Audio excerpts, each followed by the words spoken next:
Mas antes, se inscreva no canal e me ajude a crescer e levar conhecimento útil e de relevância sobre saúde e ciência para todos.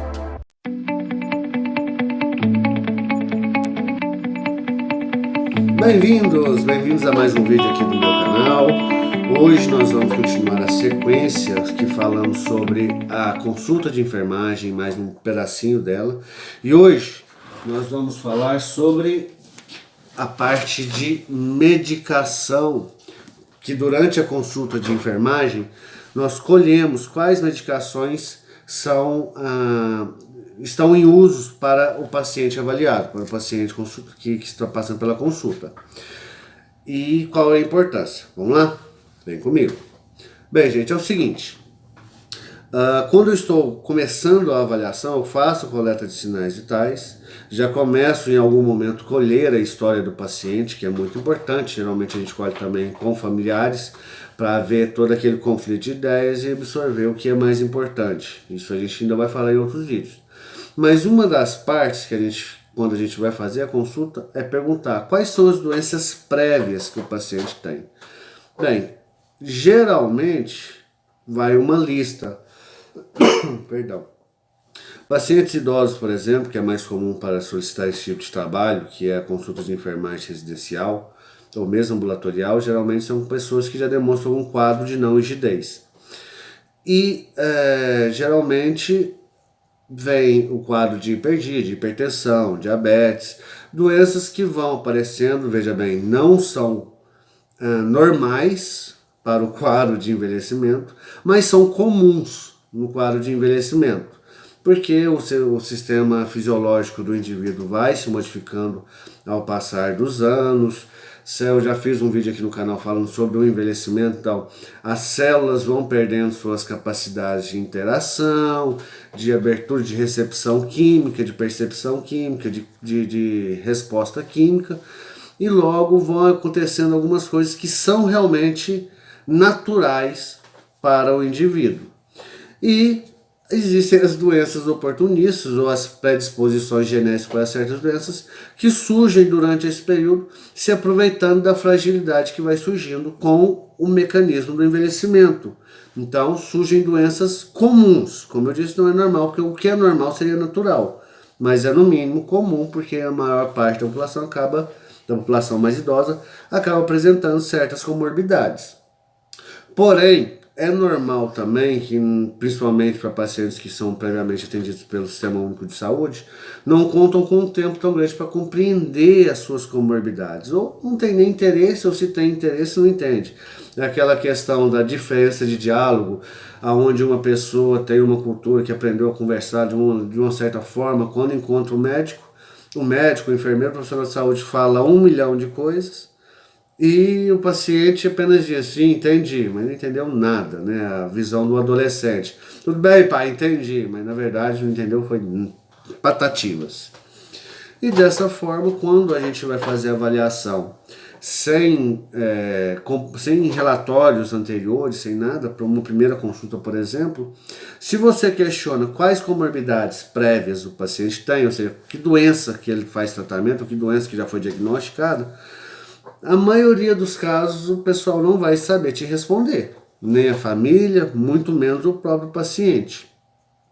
Então, uma das possibilidades que a gente tem para observar, pelo menos de uma forma geral, já que lembram, o enfermeiro não pode diagnosticar doença, mas existem doenças que são de grupo e através das informações de grupo, de um quadro comum, a gente consegue tirar algumas informações muito importantes para a geração do plano de cuidados a posteriores.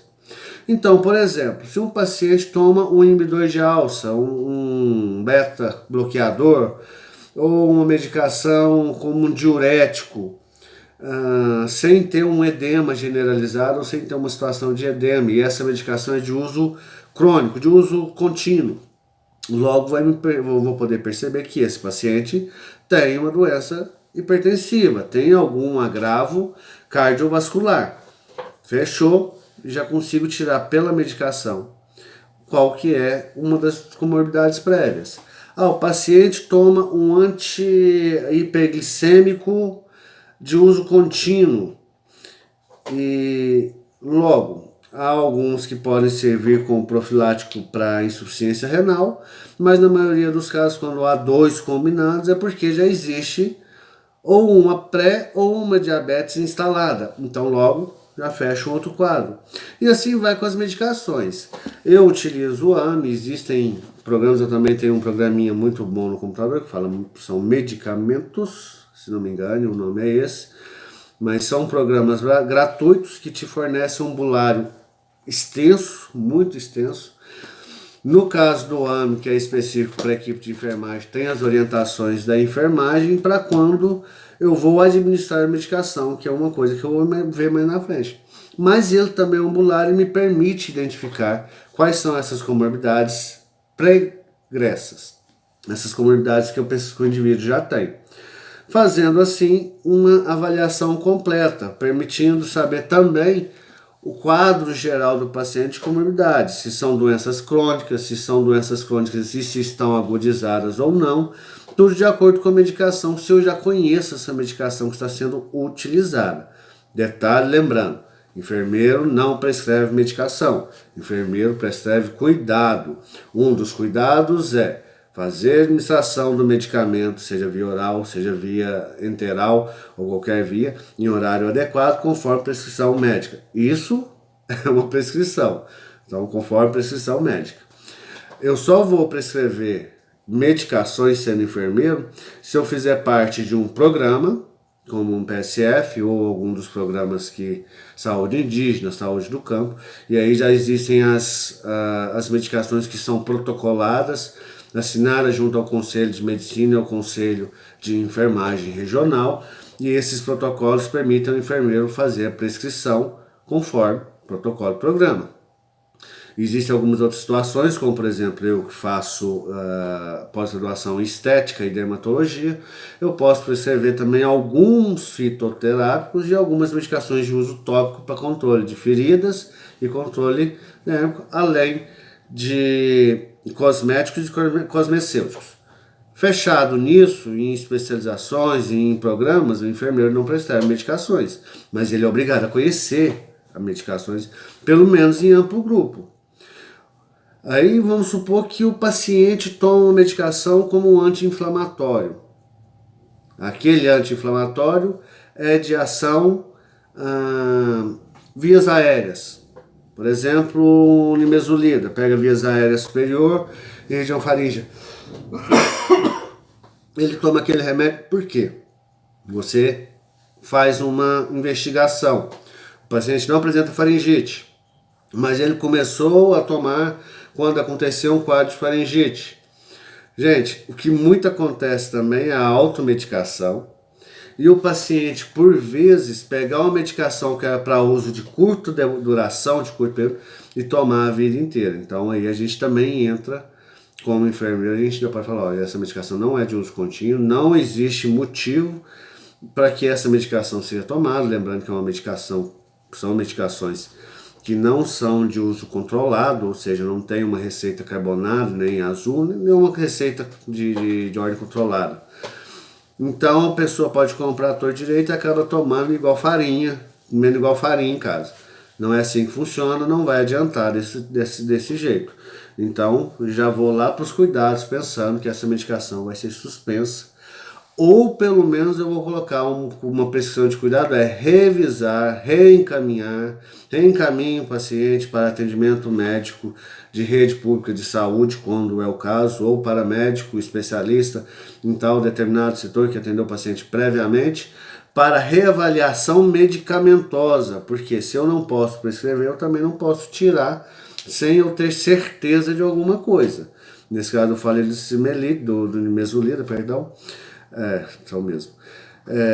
Porque essas medicações anti-inflamatórios, toda uma faixa de medicamentos, não são de uso contínuo e geralmente estão relacionados a uso se dor, se premia, se inflamação, se irritação, aí depende do médico e depende do lugar onde se acostumou com o linguajar também. Nesse caso, se, também há a possibilidade da enfermagem entrar com a medicação. Paciente com prescrição de dipirona, que é muito comum, se dor. Se dor, o enfermeiro pode administrar, ou o técnico de enfermagem pode administrar. Se foi administrado, é contada a hora, porque está lá, se dor, de 6 em 6 horas. Se em 6 horas baixou o efeito, a dor voltou, volta a se administrar. Não se administra antes, não se administra depois. Quem decide isso, conforme foi colocada a prescrição, quem decide é o próprio bulário, lá, a posologia da medicação, em ambiente hospitalar, com chefe de equipe, que seria o enfermeiro decide se vai ou não ser administrada aquela medicação. Voltando ao nosso assunto de coleta de dados, falando da medicação, a medicação durante a consulta é tão importante ser colhida, ser avaliada, exatamente para fechar comorbidades prévias e impedir, eu vou deixar o nome aí, que ele agora fugiu da memória, são aquelas palavrinhas, se não me engano, iatropia, alguma coisa, eu vou deixar embaixo escrito, que aí a gente vai lembrar direitinho, que problemas de saúde, comorbidades relativas ao uso de medicação de forma inadequada. Iatrogenia.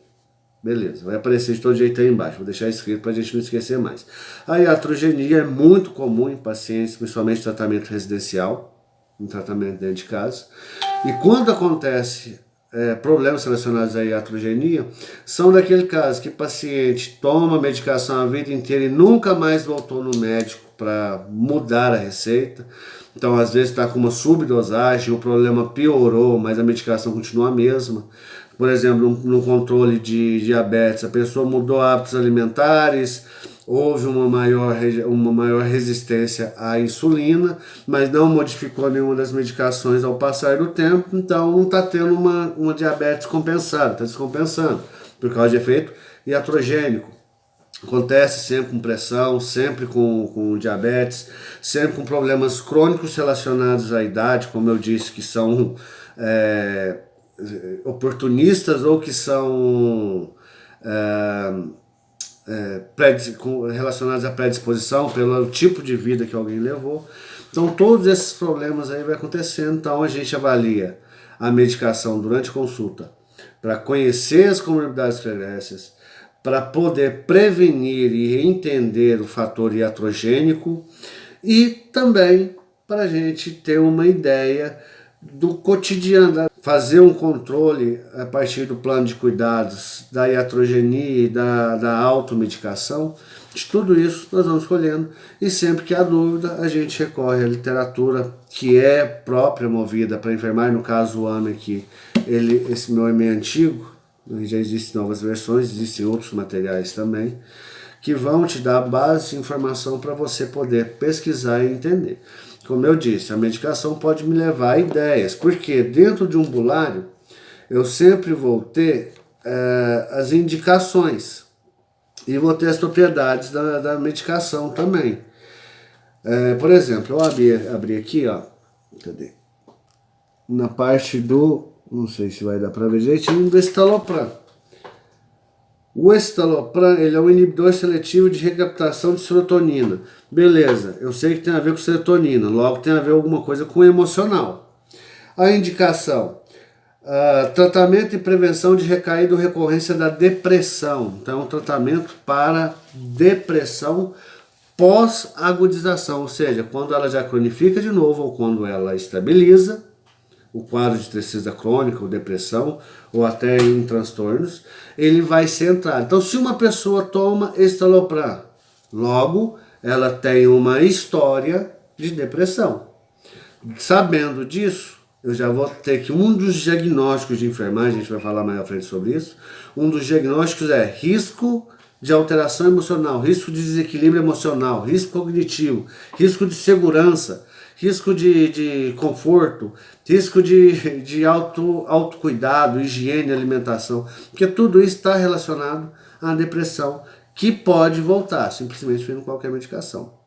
Bem, fui redundante algumas vezes, desculpe por isso, eu estou tentando melhorar meus vídeos, tentando melhorar minhas falácias, mas logo, logo eu creio que vai melhorando aqui e a gente vai chegar ao fim desse trabalho todo, que é tentar levar ao conhecimento público o que é a consulta de enfermagem. Na verdade, essa consulta funciona até como todo profissional de saúde tem de colher algumas informações. Vão ser ainda muitos vídeos, eu ainda não tenho nem saber quantos, mas nós vamos chegar lá. E eu espero estar levando informação útil e de relevância para todos vocês sobre saúde e ciência, ok? Beijos, abraços, tchau, tchau, até o próximo. Fica ligado, tchau. Pessoas normais não têm tempo para ir às compras. O Magazine Luiza já há tempos atua no mercado digital, com produtos e promoções imperdíveis. A minha loja Magalu leva até você tudo o que você precisa. Clique no link da descrição e aproveite.